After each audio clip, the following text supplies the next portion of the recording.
ॐ सहना भवतु सहनौ भुनक्तु सह वीर्यं करवावहै तेजस्विनावधीतमस्तु मा विद्वेषावहै। ॐ शान्तिः शान्तिः शान्तिः। पहली बात है कि हम पिछले बार जो डिस्कस कर रहे थे थोड़ा उसको रिवीजन करते हैं। परमात्मा अंतर्यामी है। द एडजेक्टिव इज अंतर्यामी, इनर रूलर। पर जिस पैसेज में ये सब आया है अलग अलग उपनिषदों में, वहां कंफ्यूजन होता है कि ये आत्मा के बारे में है या मन के बारे में है या परमात्मा के बारे में है या प्रकृति के बारे में है, क्योंकि सब में वो पोटेंशियल है अंतर्यामी होने का। जैसे लास्ट मंत्र लिया था, उसमें मन के बारे में भी क्वेश्चन था, और वो मंत्र था, सूत्र था, न च स्मार्त मतधर्माभिलापात, कि मन भी तो अंदर ही रहता है, मन भी सब कंट्रोल करता है। तो उसको उन्होंने रिजेक्ट किया कि नहीं, वो उसका काम सिर्फ ज्ञान कराना होता है, 5 तरह के जो ज्ञान होते हैं, और ये जो अंतर्यामी के साथ जो बाकी एडजेक्टिव्स है उसमें फिट नहीं बैठता। कहीं कहीं आत्मा के बारे में भी ये अर्थ निकलता है। तो उसी की कंटिन्यूटी में चल रहा है। आज का सूत्र संख्या है अध्याय 1 पाद 2, सूत्र है 20। शारीरश्चोभयेपि ही भेदेनैनम अभिधीयते। अगला शंका है कि शिष्य शंका करता है, चलिए मन अचेतन है, मटेरियल है, तो वो अंतर्यामी नहीं हो सकता, पर जो जीवात्मा है, आत्मा, ये तो अंतर्यामी बन सकता है, क्योंकि आत्मा चेतन है, अमृत है, इमोर्टल है, इंद्रियादि उसकी इंस्ट्रूमेंट है, इंद्रिय वगैरह उसके इंस्ट्रूमेंट्स हैं, और वो बहुत सारे कार्यों का वो रेगुलेटर है, कंट्रोलर है, सेंसेस का भी कंट्रोलर है। तो क्यों नहीं जीवात्मा का भी, जीवात्मा को हम अंतर्यामी माने। सूत्र का अर्थ है शारीरश्च, शारीरश्च, शरीर से रिलेटेड शारीर। शरीर किसका है? जीवात्मा का। तो यहां जीवात्मा को शारीर कहा। जो शरीर वाला आत्मा है, मतलब जो जीवात्मा, उसी को ही मान लीजिए, अगर ऐसा आप मानते हो। नहीं, क्यों? उभयेपि ही भेदेना एनम अभिधीयते।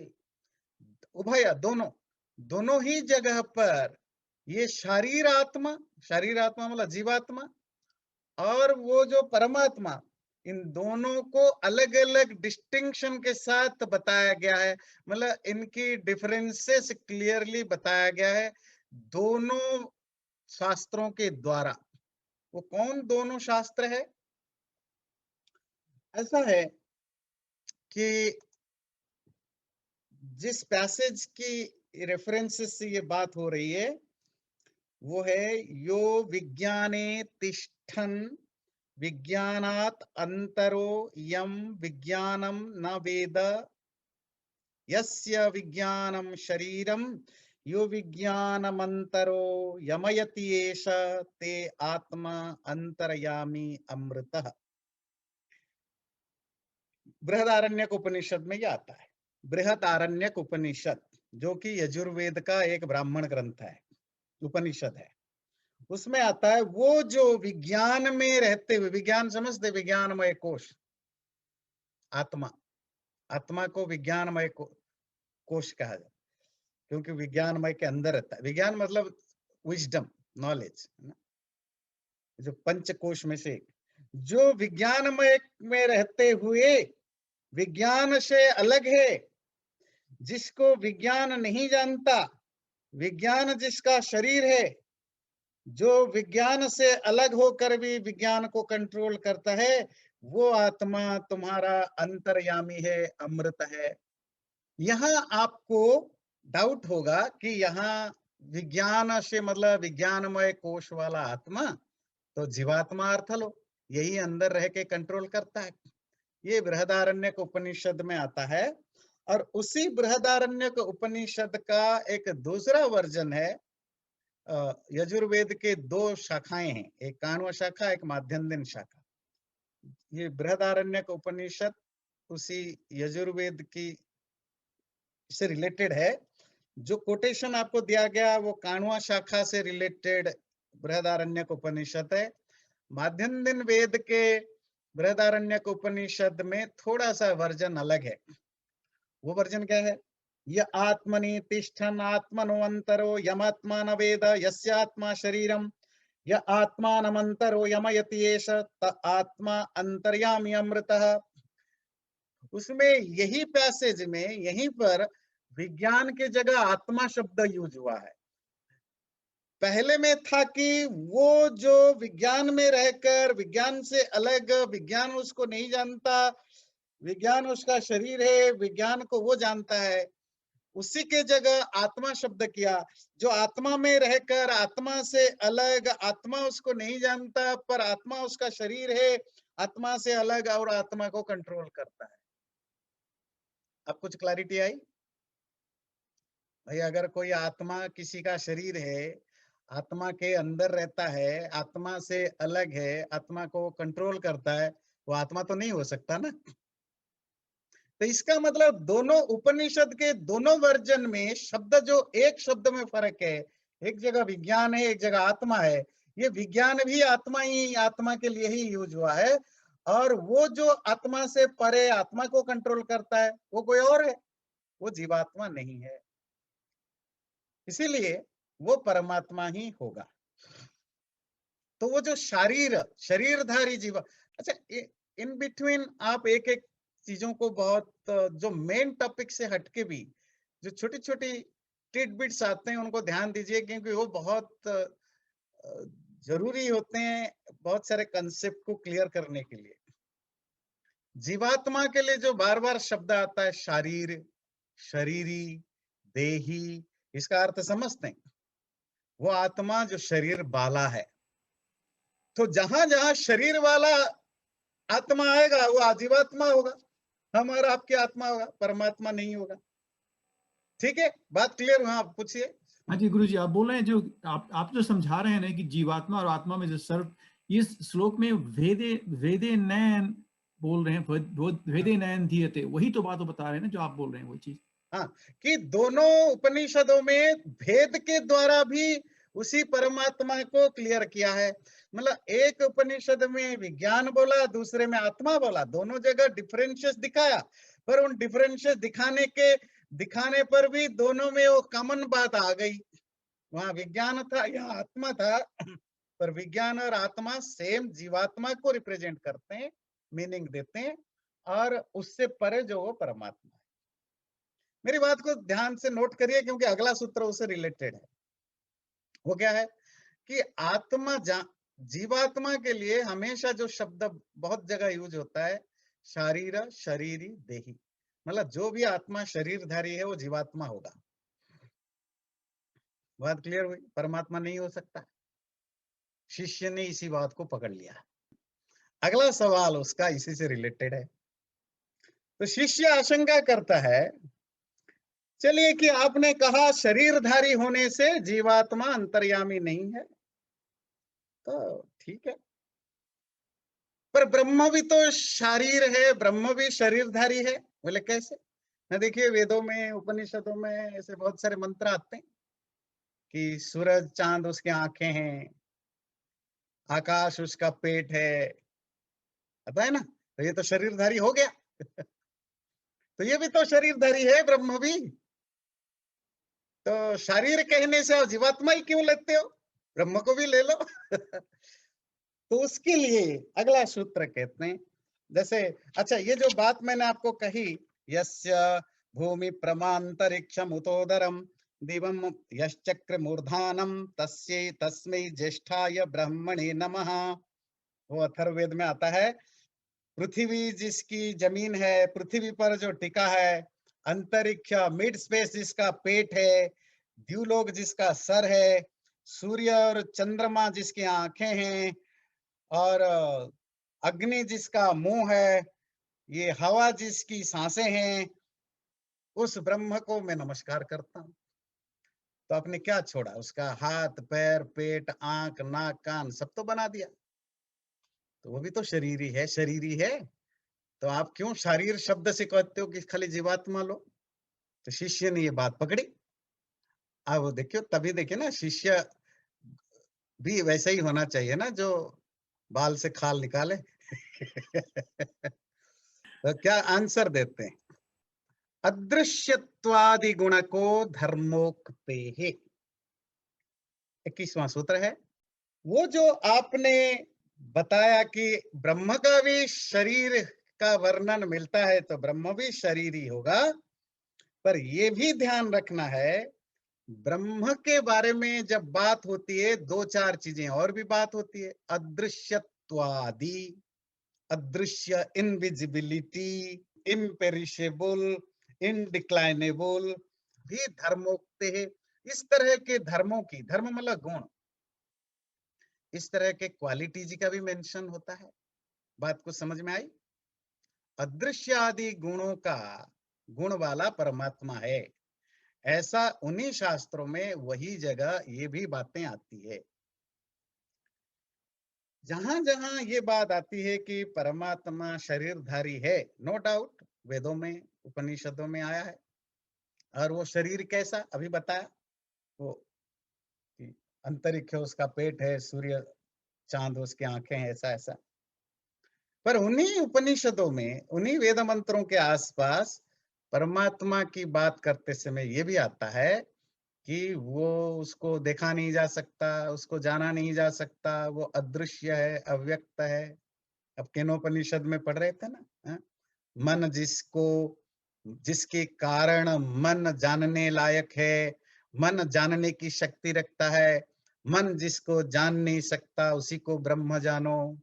आंख, कान, नाक आदि जिसको जान नहीं सकते, पर जिसके कारण इनमें देखने, सुनने, जानने की शक्ति है, उनको ब्रह्म जानो।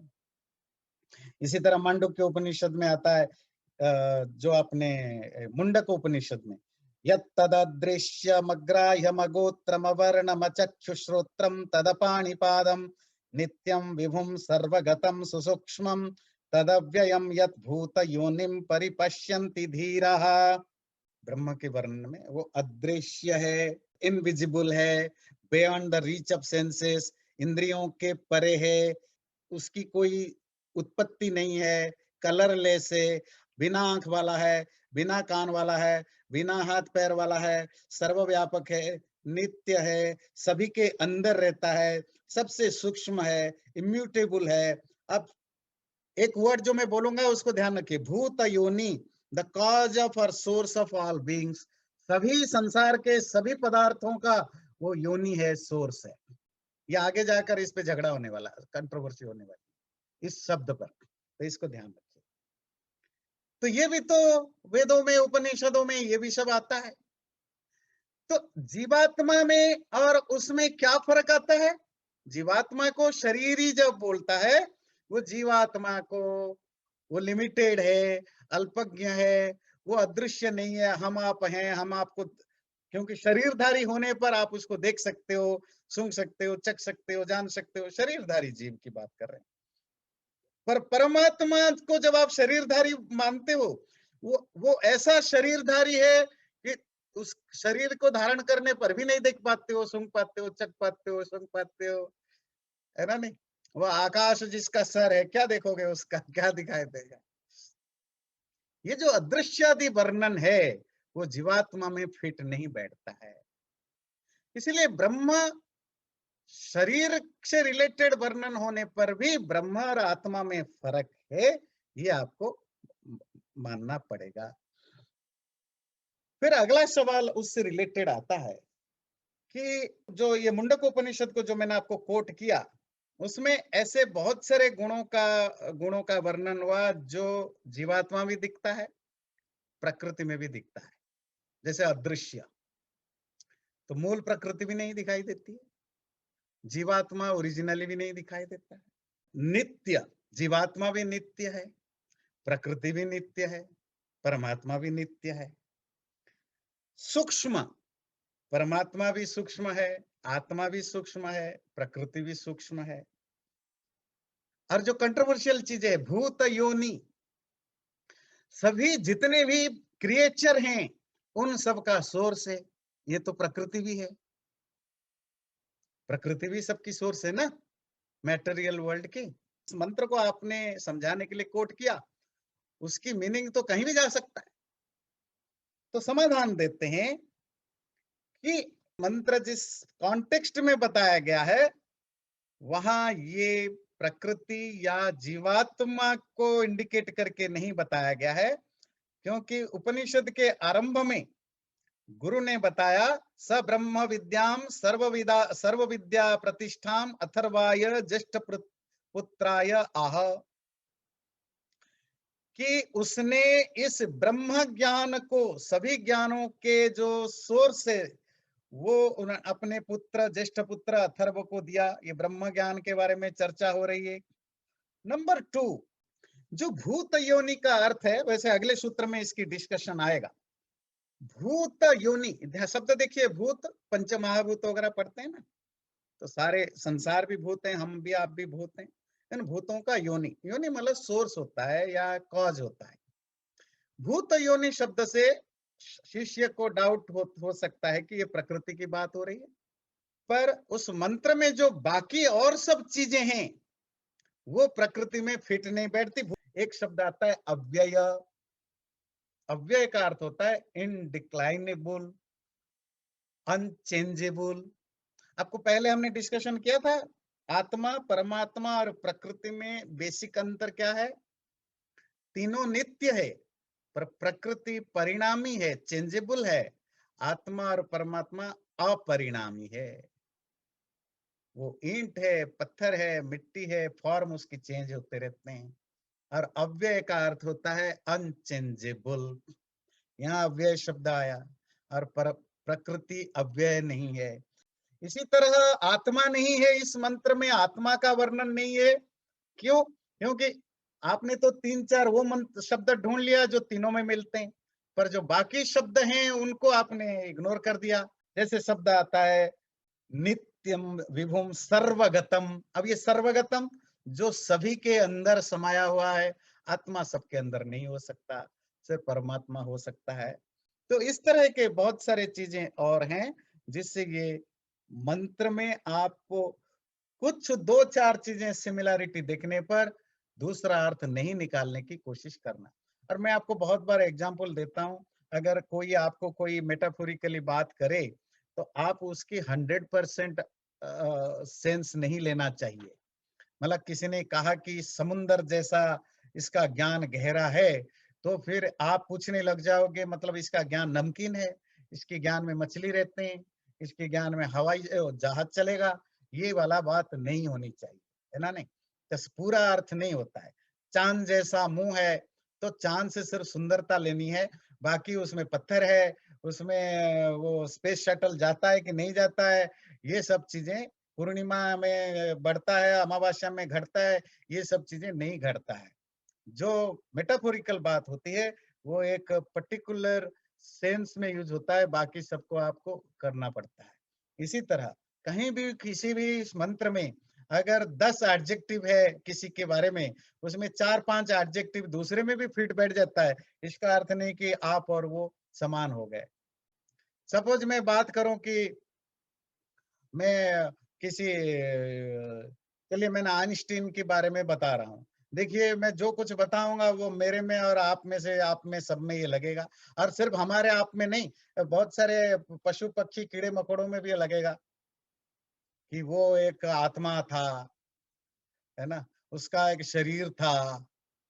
तो पेड़ में भी शरीर है, पेड़ में भी आत्मा है, तो पेड़ भी आइंस्टाइन कहलाएगा, है ना। नहीं, अच्छा वो ज्यूस था, फिर तो सारे इजराइल के आइंस्टाइन कहलाएंगे। वो अमेरिका में रहता था तो फिर सारे अमेरिकन आइंस्टाइन कहलाएंगे। वो साइंटिस्ट था तो करोड़ों साइंटिस्ट हैं।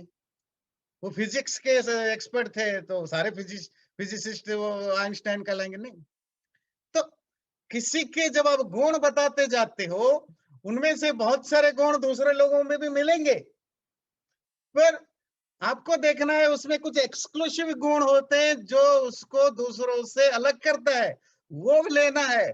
न कि आप 10 गुण जो बताया उसमें से 5-6 गुण दूसरों में मिलता है तो आप दूसरों को भी आइंस्टाइन कहने लग जाओगे, ऐसा नहीं हो सकता ना। तो अगला कहते हैं शंकराचार्य, आपको पता है वो अद्वैतवाद को मानते हैं। वो मैटर को एक्सेप्ट नहीं कर सकते, जीवात्मा की एग्जिस्टेंस को एक्सेप्ट नहीं कर सकते, प्रकृति की एग्जिस्टेंस को एक्सेप्ट नहीं कर सकते, क्योंकि उनका अद्वैत थ्योरी खराब हो जाता है। तो वो ब्रह्म सूत्र को उसी तरह व्याख्या करते हैं। तो उसमें उन्होंने एक कोट किया है, उपनिषद का एक सुंदर मंत्र, कि ब्रह्म से ही ये जो भूत योनि है, ये इसका अर्थ परमात्मा होना चाहिए।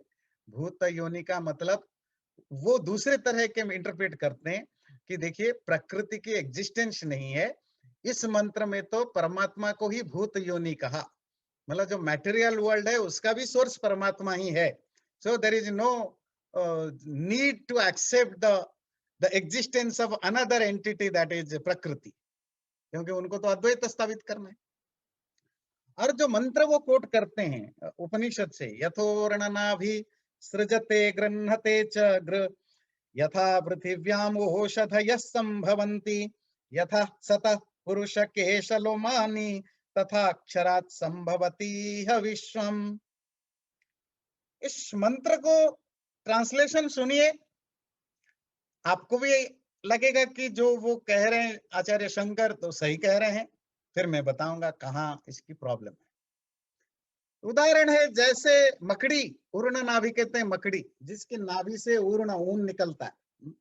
जैसे मकड़ी अपने से जाल निकालता है और अपने अंदर समा लेता है, जैसे पृथ्वी पर प्लांट्स अपने आप पैदा होते हैं और अपने आप नष्ट हो जाते हैं, जैसे किसी मनुष्य के या पशु के शरीर से अपने आप बाल निकलते हैं, रोम समझते हैं, ये जो बाल होते हैं निकलते हैं, उसी तरह उस अक्षर से, शब्द है अक्षर उस मंत्र में, उस अक्षर, अक्षर मतलब इनडिक्लाइनेबल, उस अक्षर से ये सारा संसार निकला हुआ है। आचार्य शंकर अर्थ करते हैं अक्षर ब्रह्म परमात्मा, वो परमात्मा से ही सारा संसार निकलता है, उसे में समा जाता है। खैर वो तो निकलना समाने को भी नहीं मानते हैं, वो तो मानते हैं ये भी इल्यूजन है, बट उनका आर्गुमेंट है कि बिकॉज क्योंकि उनको प्रकृति का एग्जिस्टेंस और आत्मा की एग्जिस्टेंस नहीं एक्सेप्ट करना है, तो ये कहते हैं देखो ब्रह्म से ही सारा संसार निकला, ब्रह्म में ही लीन हो जाता है, तो आपको ये जीवात्मा और प्रकृति मानने की जरूरत नहीं है। तो इसका मतलब क्या है, ब्रह्म ही संसार का निमित्त कारण है, एफिशिएंट कॉज है, और ब्रह्म ही मटेरियल कॉज है, उपादान कारण है ना। तो बहुत दिनों से जब आपको कहते हैं उपादान कारण अलग है प्रकृति और निमित्त कारण एफिशिएंट कैज परमात्मा, परमात्मा कुम्हार है, प्रकृति जो है मिट्टी है, उदाहरण देते रहते हैं, आपको लगेगा कि ये मंत्र तो कह रहा है पूर्णा नाभि। अब सच भी है, मकड़ी अपने शरीर से निकालता है, अपने शरीर में वापस ले लेता है। इसी तरह परमात्मा संसार को अपने से पैदा करता है, अपने में समा लेता है ना। आपके शरीर से बाल निकलते हैं, बिना मतलब के निकलते हैं, कोई मटेरियल कॉज की जरूरत ही नहीं है, बिना मतलब बिना कारण से ही निकल जाते हैं। और इसी तरह पृथ्वी में जब धरती बनी तो वो जो पेड़ पौधे वगैरह कोई बीज डाल के थोड़े उगे थे, अपने आप उग जाते हैं। तो क्या भाव है, तो फिर अद्वैतवाद सिद्ध हुआ। पर इसमें जो चीजें हम नोट नहीं करते, किया जितने भी एग्जाम्पल दिया गया उपनिषद में, ऊर्ण नाभि मकड़ी, मकड़ी कौन है, एक जीव है। जब आप जीव कहते हैं इसका मतलब क्या है, शरीर और आत्मा। क्या मकड़ी की आत्मा से जाल निकलते हैं या शरीर से निकलते हैं? और शरीर क्या चीज है, मैटर से बना हुआ है।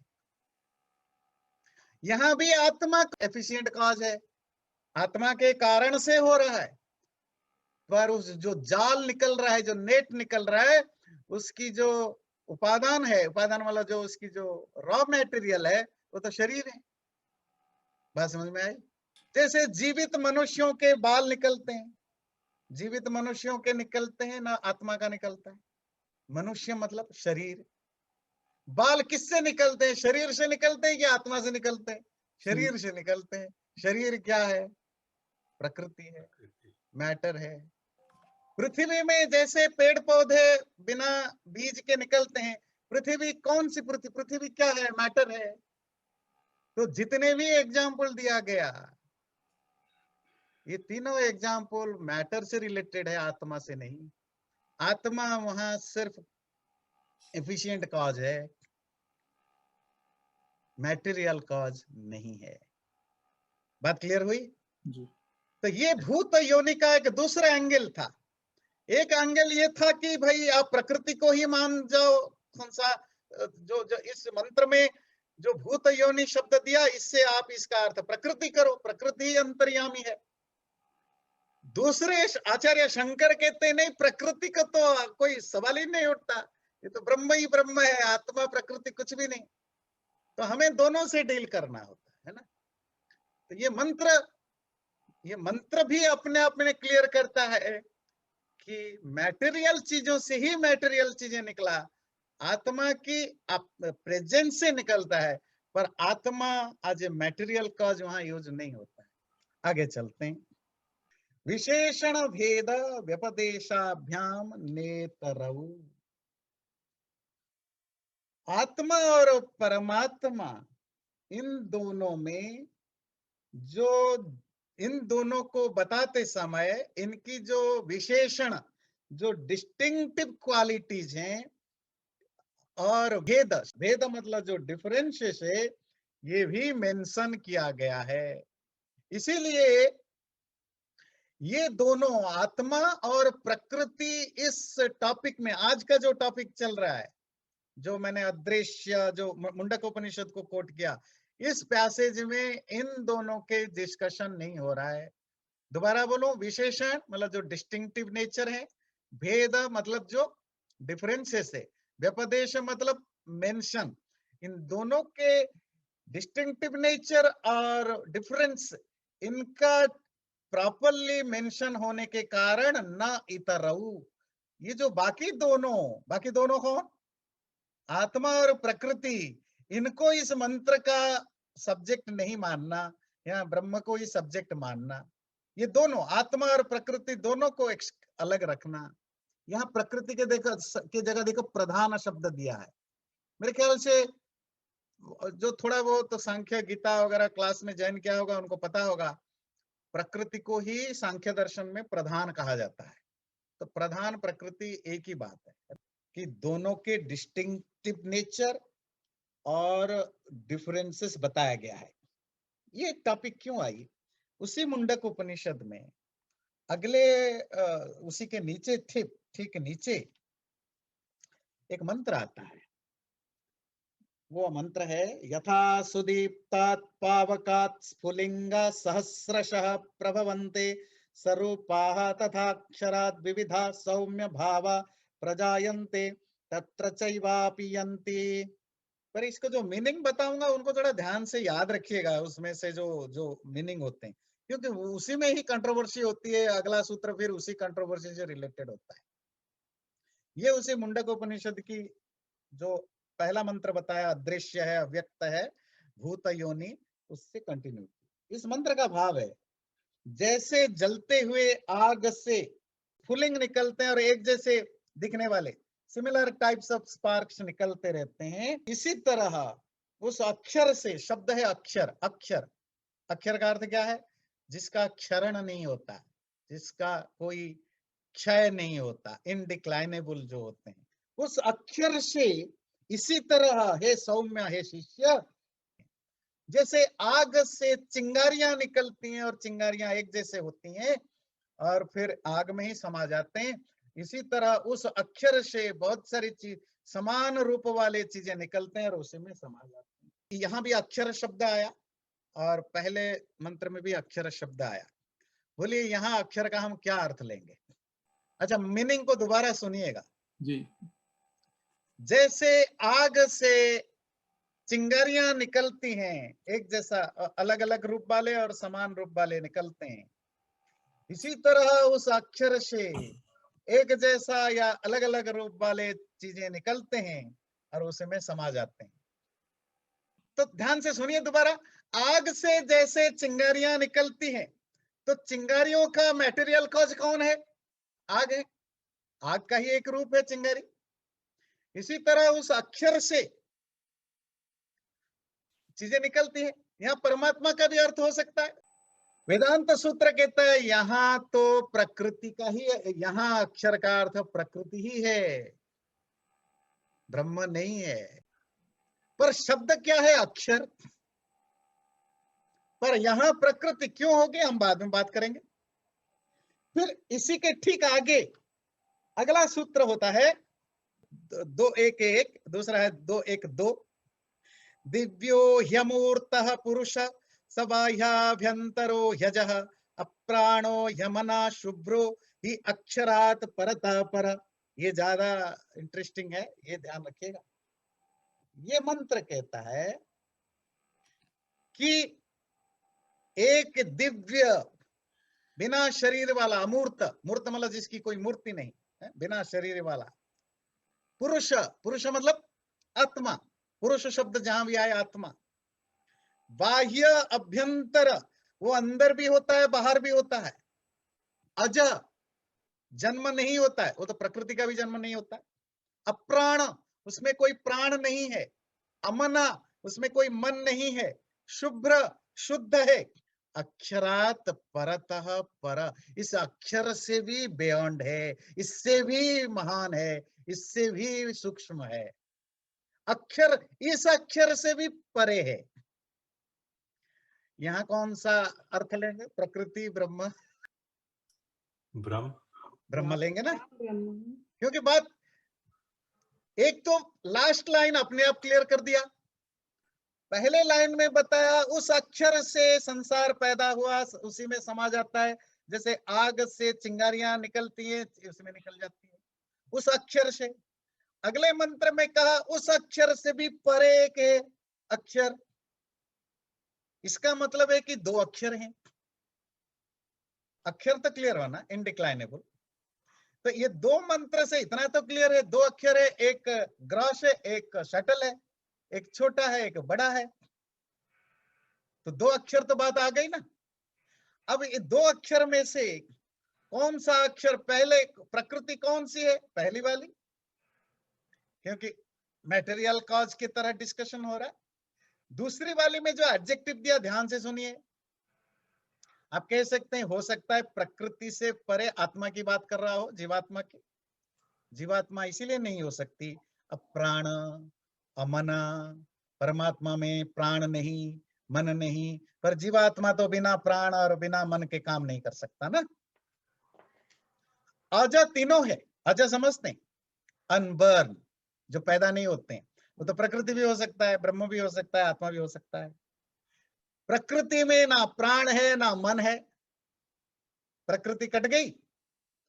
प्रकृति में मूर्ति है, प्रकृति तो खुद शरीर है, मूर्ति समझते हैं फॉर्म, तो प्रकृति का तो फॉर्म होता है, छोटा हो बड़ा हो हर लेवल में उसका एक फॉर्म है। आत्मा का फॉर्म नहीं होता, अमूर्त है। पुरुष, आत्मा, प्रकृति चेतना नहीं हो सकता, आत्मा हो सकता है, आत्मा या परमात्मा हो सकते हैं। हाँ, ये दोनों तो आत्मा परमात्मा दोनों में आ गए, अमूर्त और पुरुष। बाह्याभ्यंतर, वो बाहर भी है अंदर भी है, यहां पर जीवात्मा आउट हो गया, क्योंकि जीवात्मा बाहर अंदर एक समय दोनों जगह नहीं हो सकता। अप्राण अमना, प्राण और मन, इसमें भी जीवात्मा आउट हो गया। अक्षर से परे प्रकृति यहां आउट हो गई। सूत्र क्या था? विशेषण, जो डिस्टिंक्टिव नेचर है, क्वालिटी और भेद और जो डिफरेंसेस है, इनके मेंशन होने से प्रकृति और आत्मा अपने आप हट जाते हैं। ये 3 मंत्र जो आज हमने लिया मुंडक उपनिषद का, पहला अदृश्य, अव्यक्त आदि आदि, दूसरा जो लिया ये आग से चिंगारियां निकलती हैं जैसे जैसे, और तीसरा मंत्र लिया कि वो अमूर्त है, पुरुष है, बाह्याभ्यंतर है, अक्षर से भी परे। ये 3 मंत्रों में क्लैरिटी में मुंडक उपनिषद में बताया, तीनों जगह अक्षर शब्द आता है, पर एक मंत्र प्रकृति के लिए अक्षर शब्द यूज हुआ एक मंत्र में, बाकी 2 जगह ब्रह्म के लिए यूज हुआ है। और ये कैसे पता चला? डिस्टिंक्टिव क्वालिटीज, विशेषण और डिफरेंसेस, भेद, इनके मेंशन होने से पता लग जाएगा। मैसेज हमारे आपके लिए क्या है कि हमेशा इन चीजों को भी देखते, जहां भी आपको सिमिलैरिटीज दिखे उनमें कोई डिस्टिंक्टिव क्वालिटी तो नहीं है कोई। अगर बिल्कुल नहीं है फिर तो डेफिनेटली बोलो दोनों एक ही है, नो प्रॉब्लम। तो यही कहता है कि ये जो विशेषण और भेद से हमें पता चलता है कि प्रकृति और आत्मा के बारे में बात नहीं हो रही है। किस कॉन्टेक्स्ट में हम बात कर रहे हैं? अंतर्यामी। अगला है रूपोपन्यासाच। रूपोपन्यासाच और क्या है? ये आत्मा, परमात्मा और प्रकृति का जो रूप है, रूप समझते हैं, उसका जो फॉर्म है उसका भी मेंशन किया गया है। मंत्र में आपको उसका, प्रकृति के क्या रूप होता है, परमात्मा का क्या रूप होता है और आत्मा का क्या रूप होता है, ये भी चीजें रूप बता देने से पता लग जाता है। जैसे मुंडक उपनिषद में वही मंत्र दिव्यो ही अमूर्तः, वहां परमात्मा का रूप क्या बताया? वो दिव्य है, अमूर्त फॉर्मलेस है, अप्राण प्राणलेस है, अमना माइंडलेस है। ये उसका रूप है ना, उसकी फॉर्म है। तो प्रकृति के लिए जो रूप बताते हैं वो हमें अभी डिस्कस करेंगे। मुंडक उपनिषद में उसी के ठीक नीचे चौथे मंत्र में आता है। वैसे तो मुंडक उपनिषद हम पढ़ेंगे, ईशावास्य के बाद भी पढ़ेंगे। अग्निर्मूर्धा चक्षुषी चंद्र सूर्यो दिशा श्रोत्रे वाग विवृताश्च वेदा वायु प्राणो हृदय विश्वमस्य पद्भ्याम पृथ्वी येष सर्वभूतांतरात्मा। जो आपको याद रखना है, सर्वभूतांतरात्मा क्या मतलब है?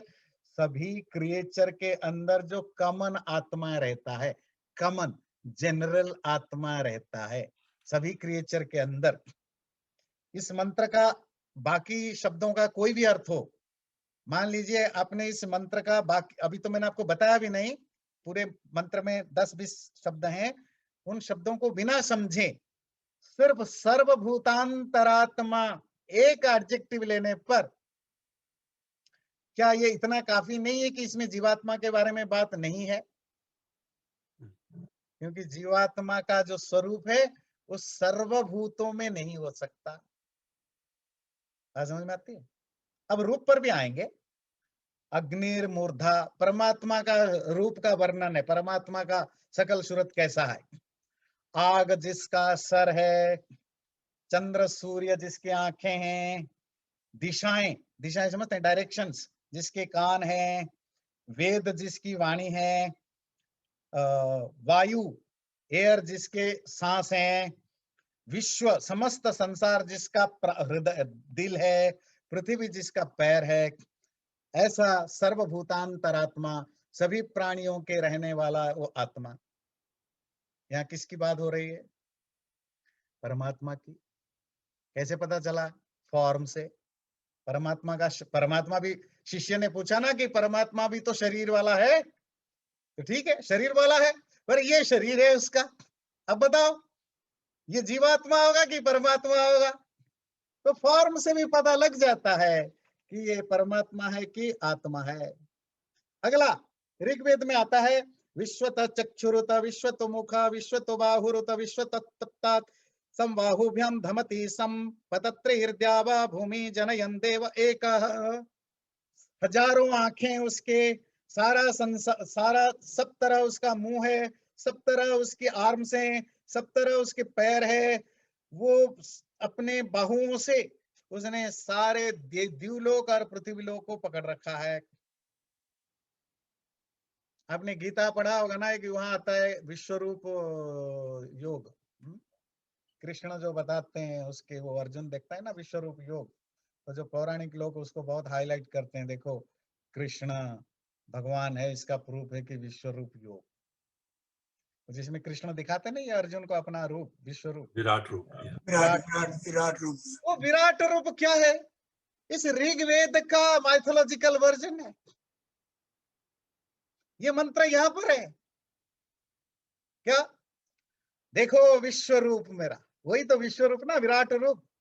सारा संसार में ये सब आंख, ये सब सारा संसार में मेरे हाथ फैले हैं, आंख फैले हैं, तो है ना, वो उसका माइथोलॉजिकल फॉर्म है, रेटोरिकल फॉर्म बोलते हैं ना। मतलब जो आप रेटोरिक वे में बात को रखते हैं, इट्स नॉट ट्रूथ, बट आप मेटाफोरिकली कोई और बात बताना चाहते हैं, पर मेटाफोरिकली आप कहीं एक एग्जाम्पल देते हैं। वहां इस ऋग्वेद के मंत्र का वहां ट्रांसलेशन मिलता है। ये भी उसका रूप है, ये भी उस परमात्मा का शरीर का रूप है जो अभी ऋग्वेद में बताया। इसी तरह पुरुष सूक्त में आता है सहस्त्र शीर्षा पुरुष, उसके 1000 हाथ है, 1000 पैर है, 1000 नाक है, 1000 पैर है, वगैरह वगैरह वगैरह। इस तरह अथर्ववेद में भी है, और छंदोग्य उपनिषद में बहुत जगह भरा पड़ा है परमात्मा का रूप। तो परमात्मा का जो रूप का वर्णन हमें मिलता है वेदों में, उपनिषदों में, ब्राह्मणों में, आगे जाकर वो रूप भी बता देता है कि ब्रह्म, वो आत्मा ब्रह्म है या वो आत्मा जीवात्मा है। मेरी बात क्लियर हुई? कुछ बस इतना बताना था इस सूत्र में, ज्यादा नहीं। तो कोई क्वेश्चन हो तो पूछ सकते हैं, यहीं कंक्लूड करते हैं। चैनल को सब्सक्राइब जरूर करें और वीडियो अच्छा लगे लाइक भी जरूर करें।